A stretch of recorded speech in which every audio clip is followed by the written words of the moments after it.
और ये मुद्दा आज का नहीं है, 15 साल पुराना है। कई सरकारें आई, कई सरकारें गई, कई मंत्री बने, कई मंत्री चले गए, लेकिन इसके बारे में उन्होंने सही से पैरवी नहीं की। अगर पैरवी करते, हमारी बात को सुनते, तो आज हमें पलायन को मजबूर ना होना पड़ता। गांव के टाके पूरे इस प्रदूषित पानी से दूषित हो गए। हमारे दलित समाज सहित कई ऐसे घर है जो पिछले 1.5-2 महीने से पानी में जलमग्न होकर है, वो रोड पर झोपड़ी बनाकर रहने को मजबूर है। और हमारी कई हजारों बीघा जमीन खत्म हो गई। और हमारा क्षेत्र वन्य जीव अभ्यारण्य क्षेत्र माना जाता है, जहाँ स्पेशल सिंकारा प्रोजेक्ट है, जहाँ 3 से 4 हजार हिरण रहते थे, आज 200-300 की कंगार पे आ गए। हमारे यहाँ पर मोर विचरण करते थे, क्योंकि विष्णु वहां पर मूलत निवास करते हैं। लेकिन आज ऐसी नजर पड़ी इन औद्योगिक घरानों की, हमारे पूरे क्षेत्र को बंजर बना दिया। राज्य वृक्ष रोइडा जो बहुतायत में पाया जाता था, आज वो ठूंठ बनकर रह गए। कोई सुनने वाला नहीं है। इस मामले में हमने इस मुहिम का नाम रखा है मुक्ति संग्राम, दूषित पानी के खिलाफ। चाहे हमारा एरिया और डोली अराबा कल्याणपुर सहित जो पानी आगे बढ़ रहा है सरोड़ी की साइड, अगर समय रहता इसका इलाज नहीं किया, निराकरण नहीं किया, तो ये पानी पसपदरा होते हुए बालोतरा आएगा पुनः। और दूसरी क्षेत्र में हमारे कोटड़ी, अजीत, महेश नगर सहित जो समदड़ी क्षेत्र में जो पानी आता है पाली की इकाइयों का। और तीसरा हमारे बालोतरा के आसपास जेरला, तिलवाड़ा सहित जो आसपास का पूरा ये अपने मेवा नगर के आसपास का इलाका है, इस इलाके में यही समस्या है दूषित पानी की।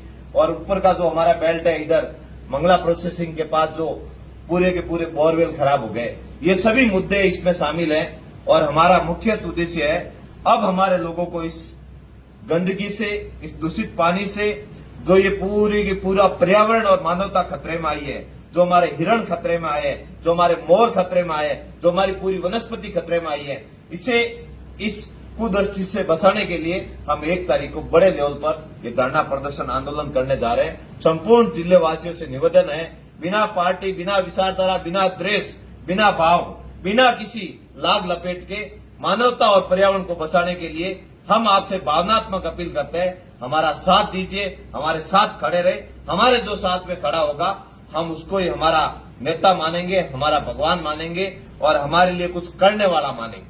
तो फिलहाल थोड़ा दिन पहले डिप्टी सीएम भी आए थे और केंद्रीय मंत्री गजेंद्र सिंह शेखावत से भी आपकी वार्ता हुई थी। क्या वार्ता हुई थी, क्या उन्होंने आश्वासन दिया आपको? देखो, मानवता के नाते, हमारी परंपरा और संस्कृति के नाते हमारा नैतिक धर्म बनता है, जब कोई व्यक्ति हमारी बात को सुने, हमारी बात को समझे, तो एक बार भी उसके ऊपर भरोसा कर लेना चाहिए।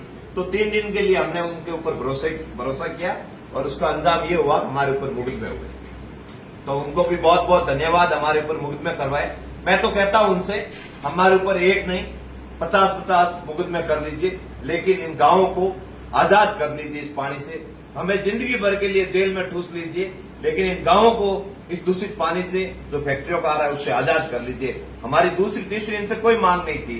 जब डिप्टी सीएम से बात हो रही थी, तब वहां के स्थानीय विधायक जी को पैरवी कर बड़ा दिल रखकर ये बताना था कि भाई यहाँ के लोग तकलीफ में हैं और हमारा आप सहयोग कीजिए, कोई विशेष पैकेज बनाकर इन गांव वालों की मदद कीजिए। एमपी साहब आए, वहां पूरा का पूरा निरीक्षण किया, ग्रामीणों से मिले, तो हमारे पूरे वहां के एरिया के लोगों ने इनकी वाहवाही की कि कम से कम हमारे बीच में घूम तो वो भी रहे ना, पचपा विधायक भी घूम रहे हैं वहां जाके आए। 1.5 महीने तक जब तकलीफ में थे तब तो घूमे नहीं, उसके बाद घूम रहे। मैं तो कह रहा हूँ 1 तारीख को मुक्ति संग्राम का आंदोलन है, स्वागत है, आप भी आइए और आपकी सरकार को सताने के लिए धरने पर बैठिए, हमारे साथ में हमारी आवाज को बुलंद कीजिए, स्वागत है उनका भी। द्वेषभाव मत रखिए। कई ऐसे मामले होते हैं जहां पार्टी विचारधारा और कई बातें साइड में रखनी पड़ती है, एक मानवता के नाते साथ खड़ा रहना पड़ता है। तो हमारा नैतिक दायित्व है इस मामले में, कोई किंतु परंतु संकोच नहीं होना चाहिए। तो पचपदरा विधायक से आप उलझ गए, तो वो मामला क्या था, आखिर उन्होंने जवाब क्या दिया था आपको? तो हमारी एक ही मंशा थी, हम तो बड़े सभ्य तरीके से बात कर रहे थे और पूरी महिलाएं खड़ी थी, गांव के खड़े थे, हम बात कर रहे थे। उस दौरान उनको सही जानकारी देनी थी। उन्होंने कहा ट्रीटमेंट प्लांट लग गया है, सब स्थितियां कंट्रोल में है। स्थितियां कंट्रोल में कैसे होती बताओ? जब 1.5 महीने से घरों के अंदर पानी पड़ा हो, जिनके चूल्हे नहीं जगे हो, वो स्थितियां कंट्रोल में होगी।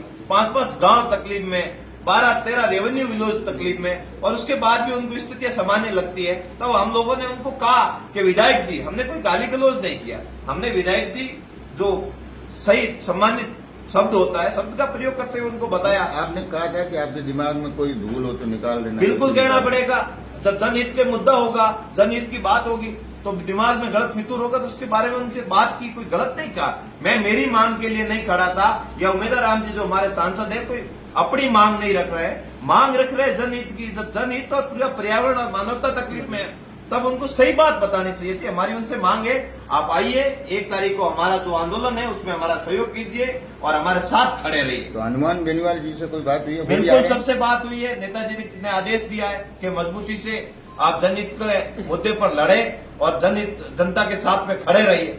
तो आएंगे हनुमान जी आएंगे? बिल्कुल सभी को न्योता दिया है, जो आएंगे उनका स्वागत है। मैंने तो कहा सत्ता पक्ष के विधायक है, उनका भी स्वागत है, आप हमारे साथ में आइए।